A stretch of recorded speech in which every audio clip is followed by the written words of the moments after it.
बहुत ही गर्व की बात है कि अपने देश के युवाओं, छात्र और छात्राओं के हक की आवाज के लिए जो वो इतने दिनों से पीसफुल प्रोटेस्ट कर रहे थे, उसमें मैं शामिल हुआ। मुझे उस प्रोटेस्ट में खिदमत करने का मौका मिला। मैं 2 रात कंटिन्यू वहां रह के उन लोगों का खिदमत किया जो भी मेरे से बन सकता था। और ये मैं अपने तरफ से नहीं, तमाम गढ़वा के उन सभी युवाओं के तरफ से हमने खिदमत किया जो इस प्रोटेस्ट को समर्थन देना चाहते थे, जो इसमें शामिल होना चाहते थे लेकिन किसी कारणवश शामिल नहीं हो पाए। उन सारे लोगों के तरफ से मैं जाकर वहां पे सेवा दिया, खिदमत किया। और उनकी जो जायज मांगे थी, जो मांगे थी कि नीट पेपर जिस तरह से लगातार लीक हो रहे हैं और जिसमें लगभग 20 छात्र और छात्राओं ने अपनी जान को गंवाया है, तो जो उनकी गवर्नमेंट से मांगे थी, जिसके लिए वो प्रोटेस्ट कर रहे थे, मैं भी उनकी मांगों को समर्थन करते हुए उनके प्रोटेस्ट का समर्थन किया। और जब मैं वहां गया, यकीन जानिए बहुत सारे मीडिया लोग ये नहीं दिखाएंगे, क्योंकि जो गोदी मीडिया है, सो कॉल्ड मीडिया है, जो जो पेड मीडिया है, वो उनके नेगेटिव चीजों को ज्यादा दिखाएंगे। लेकिन मैं सैल्यूट करता हूं आपके माध्यम से आप जैसे छोटे छोटे यूट्यूबरों का, मीडिया के चैनलों का, जो छात्राओं की जिन्नीन चीजों को दिखा रहे हैं। देश के कोने कोने से अनेक स्टूडेंट अपने अपने साधन के हिसाब से अपने अपने छोटे बैग में खाने पीने के, कोई कहीं सत्तू, कोई चना, कोई प्याज लेकर, और अपने भविष्य को संवारने और सुधारने के उम्मीद से उस प्रोटेस्ट में पहुंच रहे हैं। उसी उम्मीद के साथ मैं भी गढ़वा के पूरे युवाओं के तरफ से गया और हमने वहां पे समर्थन दिया। जी, वहां पे गए तो आप देखे क्या, कैसे? देखिए, वहां पे जाने के बाद वो बहुत ही पीसफुली प्रोटेस्ट कर रहे हैं, अपनी मांग अपने ही चुने हुए सरकार से मांग रहे हैं।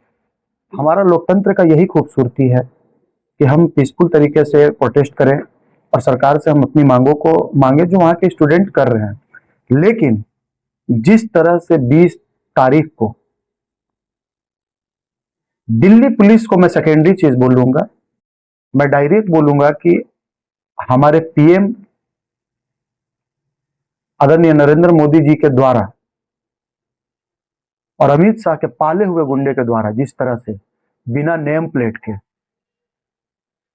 बिना बैच के, सादे वर्दी में जिस तरह से पुलिस ने छात्र और छात्राओं, बूढ़े बुजुर्गों के साथ बर्बरता किया है, वो चीज मैंने अपने आंखों से देखा है। 1-2 लाठी मुझे भी पड़ी है, लेकिन मुझे इस बात का कोई अफसोस नहीं है।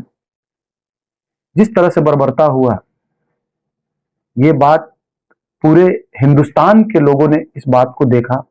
और कहीं ना कहीं यह शर्मनाक वाकया है कि अपने ही देश में, अपने ही सरकार से अगर हम शिक्षा का हक मांगते हैं, तो हम पे इस तरह का जुल्म हो रहा है जैसे हम कहीं बाहर से आए हुए हैं। मैं आपके माध्यम से देश के प्रधानमंत्री आदरणीय नरेंद्र मोदी जी से गुजारिश करता हूं कि हम सब, और जो जंतर मंतर में बैठे हैं, वो सब आपके देशवासी हैं। हम आप ही के देशवासी हैं, हम आप ही के देश के युवा हैं। देश का युवा अगर शिक्षा में कुछ बेहतरी मांग रहा है, तो आप इस पर गौर करने की जरूरत है। वो मंत्रालय नहीं मांग रहे हैं, वो सिर्फ एक मंत्री का इस्तीफा मांग रहे हैं कि आपके रहते भर में अगर 20 छात्राओं की जान चली जाती है और बार बार पेपर लीक होता है, जिससे हजारों, मैं सारे तबके के गार्जियन के तरफ से बात करना चाहता हूं कि आज पढ़ाना कितना महंगा हो गया है। और साल भर जब इंसान बाहर रख के तैयारी करवाता है और पेपर देता है, और बाद में जब वो पेपर लीक हो जाता है, फिर उसके ऊपर 6 महीना का एक्स्ट्रा बर्डन होता है, वो कहां से लाएगा? उन जाके गार्जियन से पूछिए जो अपना पेट काट के अपने बच्चों को बाहर पढ़ा रहे हैं, एग्जाम दिला रहे हैं। और उन जाके पिताओं से जाकर मिलिए, माओ से मिलिए जिनका बच्चा खोया है उन्होंने 20 लोगों को। तो मुझे लगता है ये मांग जायज है। और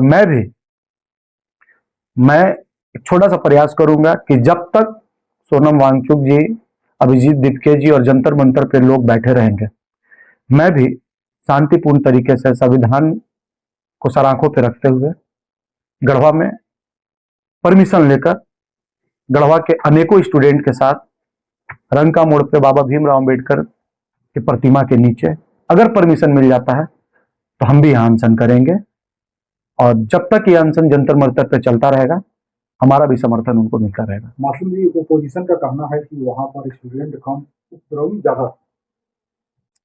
देखिए, हमने जाके आंख से देखा है, कोई उपद्रव नहीं हो रहा है। लाखों लाख की संख्या में स्टूडेंट रात को 5 बजे भी हैं, 2 बजे भी हैं, सुबह में भी हैं। अगर उपद्रव करते तो आज दिल्ली की स्थिति बहुत खराब होती।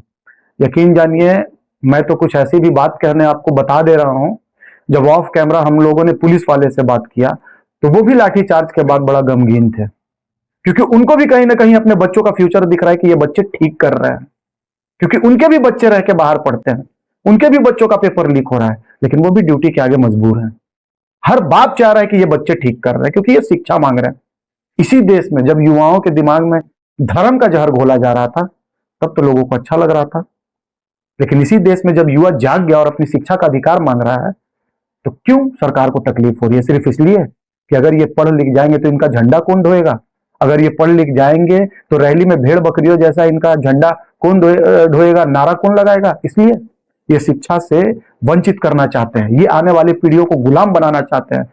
इसलिए मासूम जो भी हालिया खबर आया है कि अभी रांची यूनिवर्सिटी से कई सैकड़ों कॉलेज से जो है उर्दू ऑनर्स का डिग्री का मान्यता जो है समाप्त कर दिया अचानक। क्या वजह हो सकता है सर?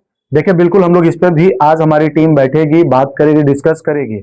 और एजुकेशन को लेकर मैं झारखंड का निवासी हूं, अगर झारखंड में भी गलत दोहरा नीति अपनाया जाएगा एजुकेशन को लेकर, क्योंकि एजुकेशन ही एक ऐसा चीज है कि अगर एक इंसान पढ़ लिख जाता है तो उसकी कितनी पुश्तें सवर जाती है। तो एजुकेशन के मामले में कहीं कोई कंप्रोमाइज नहीं होगा, चाहे वो झारखंड गवर्नमेंट होगी, चाहे वो इंडिया गवर्नमेंट होगी। खासतौर पर उर्दू लैंग्वेज एक अहम भाषा माना जाता है सर देश का जी, और खासकर झारखंड बिहार का जी, और रांची यूनिवर्सिटी सबसे पुराना यूनिवर्सिटी से जी जी जी बिल्कुल गलत है। वो हमारे पढ़ाई का हिस्सा है, वो हमारे पढ़ाई का हिस्सा। और अगर हमसे हमारी पढ़ाई का हिस्सा छीना जाएगा तो हम झारखंड गवर्नमेंट का भी विरोध करने से पीछे नहीं आएंगे, बिल्कुल विरोध करेंगे, एकदम करेंगे और सामने रह के विरोध करेंगे। कब से अनशन की तैयारियां हैं? अभी देखते हैं, इसका हमारा टीम, मैं और मेरे टीम इस पर बैठ के बात करेंगे और इसके जो लीगल ये होते हैं, परमिशन होते हैं, वो लेंगे। अगर हमें यहाँ के डिस्ट्रिक्ट एडमिनिस्ट्रेशन हमें परमिशन देती है तो हम भी शांतिपूर्ण तरीके से सिर्फ समर्थन करेंगे कि हाँ, बहुत सारे लोग, जैसे बहुत सारे युवाओं का मेरे पास फोन आया जब वहाँ पे वीडियो मैंने बनाया कि भाई हम भी आना चाहते हैं, हम भी आना चाहते हैं, क्योंकि देखिए ये युवाओं के भविष्य की बात है, इनसे आप भी जुड़े हैं, हम भी जुड़े हैं और हर लोग जुड़ा है। हमारे घर के बच्चे अगर नहीं पढ़ेंगे और पढ़ने का अधिकार छीन लिया जाएगा तो आने वाली पीढ़ियों का, देश का भविष्य कैसे होगा, उनकी भविष्य कैसे सुधरेगी? तो मैं उन लोगों के लिए भी करूंगा जो लोग दिल्ली नहीं जा सकते हैं, दिल्ली जाके समर्थन नहीं किए हैं। इसलिए हमारी टीम, अभी हम लोग बैठ के बात करेंगे और अगर परमिशन मिलता है तो हम लोग यहाँ से ही समर्थन देने का काम करेंगे। परिवर्तन के रूप में भी देखा जा रहा है। देखिए, हम पॉलिटिकल बात नहीं करेंगे, हम फिलहाल स्टूडेंट के पक्ष में हैं और स्टूडेंट को न्याय मिलना चाहिए।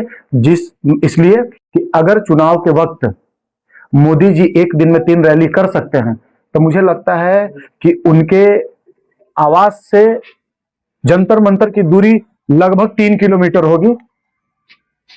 आदरणीय प्राइम मिनिस्टर साहब को जाना चाहिए था, डेलीगेशन बुलाना चाहिए था और जो उनकी मांगे थी वो सुनना चाहिए था, क्योंकि अगर ये वक्त रहते नहीं मांगा गया तो मुझे लग रहा है कि यहां भी हालत बांग्लादेश और नेपाल जैसी होगी, क्योंकि जेनजी युवा, किसी भी देश की जो भविष्य होती है वो जेनजी और युवा होते हैं। और युवा जो शिक्षा के लिए इतना बड़ा आंदोलन कर रहे हैं, मैंने तो ये भी देखा है कि अगर गवर्नमेंट को लगता होगा, गवर्नमेंट ऑफ इंडिया को लगता होगा कि सोनम वांगचुक जी को अचानक से हम उठा लेंगे, प्रोटेस्ट खत्म हो जाएगा, हम मार पिटाई करवा लेंगे, प्रोटेस्ट खत्म हो जाएगा, यकीन जानिए मैंने देख के आया। वहां पे स्टूडेंट मरना पसंद करेंगे लेकिन अब पीछे हटना पसंद नहीं करेंगे। सरकार को झुकना ही पड़ेगा। बहुत बहुत धन्यवाद। जय हिंद।